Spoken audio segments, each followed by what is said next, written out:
নমস্কাৰ আমাৰ এই দাদা ভণ্টি চেনেলত আপোনালোক সকলোকে স্বাগতম জনাইছোঁ। আজি আমি গৈ আছোঁ গংগা যমুনাত যাই আছোঁ এজন বিশেষ ব্যক্তিক লগ কৰিব। ভিডিঅ'টো ধামাকা হ'ব গৈ আছে, সম্পূৰ্ণ ভিডিঅ'টো চাই থাকিব। আৰু আজি মোৰ লগত যাব এখেতসকল।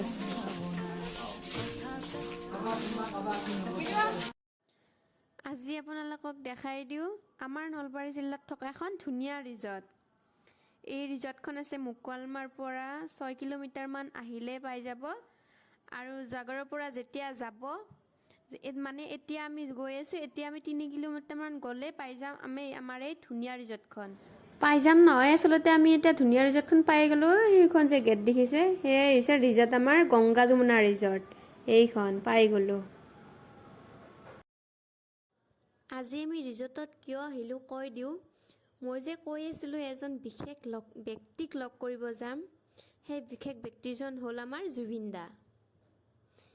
জুবিন দা ইয়াত মানে গংগা যমুনাত কিয় আহিছে এই কথাখিনি জানিবৰ বাবে ভিডিঅ'টো কোনেও স্কিপ নকৰাকৈ চাব লাগিব। আৰু যদিহে ভিডিঅ'টো চাই ভাল পায় লাইক কমেণ্ট শ্বেয়াৰ কৰি দিব। টিকটকেইটা কাটি লওঁ। এটা টিকটত কেই টকা? 20 টকাকৈ।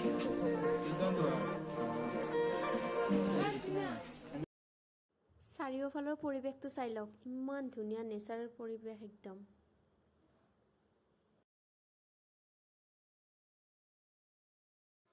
আৰু এইখন ৰিজৰ্টত বহুতো ইউটিউবাৰ আহি গৈছে, যেনে ডিম্পু দা, জুবিন ভ্লগছ, পাখি ৰাজবংশী, ধ্ৰুৱ যে কলিতা, নষ্ট ল'ৰা আৰু বহুতো।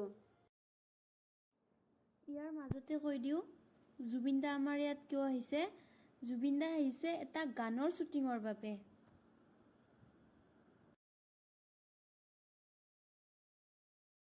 ইয়াত আহিলে আপোনালোকে এইখনত ফটো উঠিয়ে যাব। কিন্তু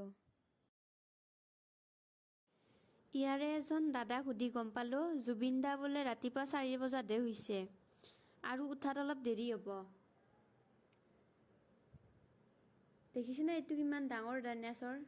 ৰিয়েল নহয় দিয়ক, কেৱল মূৰ্তিহে। ডাইনাছৰৰ লগতে সেইখন গৰু গাড়ীও সজাই থৈ দিছে। আজিকালি গৰু গাড়ীবোৰতো বহুত কমেই দেখা পাওঁ।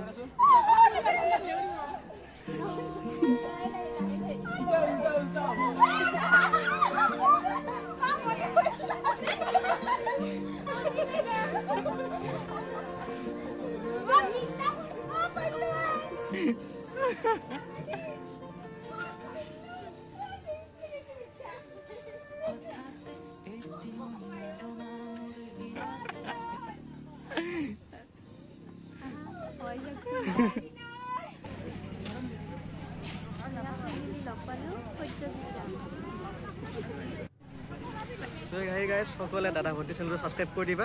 আৰু নতুন চেনেল ভাল ভাল কণ্টেণ্ট বনাই আছে, সকলোৱে চেনেলটো ছাবস্ক্ৰাইব কৰি দিবা, অকণমান শ্বেয়াৰ কৰি দিবা। ওচৰৰে ছোৱালী হয়।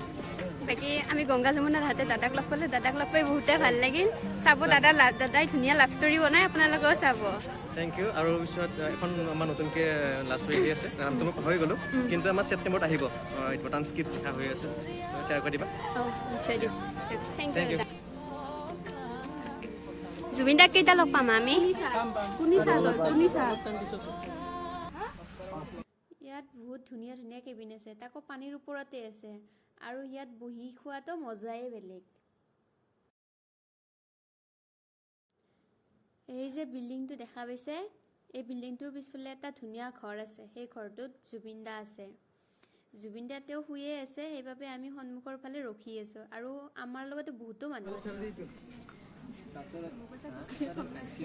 আৰু এই কুকুৰটো ৰিজৰ্টখনৰ অনাৰজনৰে হয়। দিনত বোলে সি কাকো একো নকৰে, আৰু ৰাতি যদি 8-9টাৰ পিছত কোনোবা যায়ও তাক কিন্তু এৰি নিদিয়ে। এতিয়া আমি জুবিন দাকে ৰখি আছোঁ। এতিয়া 3:33 হ'ল টাইম। জুবিন দা বোলে 5টাতে উঠিব, সেইকাৰণে ৰখি আছোঁ, লগ ধৰিহে যাম। আৰু একবাৰৰ কাৰণে একবাৰ লগ ধৰিলে মানে গুৱাহাটীত একবাৰ লগ কৰিলোঁ, কিন্তু আজি ওচৰতে আহিছে যেতিয়া কিয় লগ নকৰোঁ, সেইকাৰণে লগ কৰিয়ে যাম ন। বঢ়িয়া। আৰু ফেনৰ বতাহ খাই কিনে বহি আছোঁ আমি। গংগা যমুনাত আহিব সকলোৱে, বঢ়িয়া লাগে আহি ন। ধুনীয়া ফেচিলিটিও ধুনীয়া, একদম মজা। আৰু এতিয়া আমি প্ৰাকৃতিক পৰিৱেশ উপভোগ কৰি আছোঁ। জুবিন দা শুই উঠিলে বোলে, সেইবাবে সকলোৱে গেটৰ সন্মুখতে ৰখি আছে আৰু লগতে ময়ো আছোঁ। আৰু এই ৰিজৰ্টখনৰ অনাৰজন আমাৰ ওচৰৰে হয়। চ' আমি গৌৰৱ কৰিব পাৰোঁ যে আমাৰ ওচৰত ইমান ধুনীয়া এখন ৰিজৰ্ট আছে আৰু জুবিন দা ইয়াতে গানৰ শ্বুটিং কৰিব আহিছে। আজি মই ৰিজৰ্টখন আপোনালোকক ভালদৰে দেখাবই নোৱাৰিলোঁ, সেইবাবে ক্ষমা কৰিব। আকৌ এদিন আহিম, ভালদৰে দেখাম সেইদিনাখন। আৰু আজি আমাৰ বেড লাক আছিল, জুবিন দাক লগে নাপালোঁ। উঠিয়ে জুবিন দা গুচি গ'ল, কাৰণ শুনামতে জুবিন দাৰ পাঠশালাত প্ৰগ্ৰেম আছিল, সেইবাবে সোনকাল যাব লগা হ'ল। একো নাই, বেলেগ এদিন আকৌ ভালদৰে লগ পাম জুবিন দাক। আজিৰ ভিডিঅ'টো ইমানখিনিয়ে। নেক্সট আৰু এটা ভ্লগত লগ পাই আছোঁ। তেতিয়ালৈ টাটা, বাই বাই।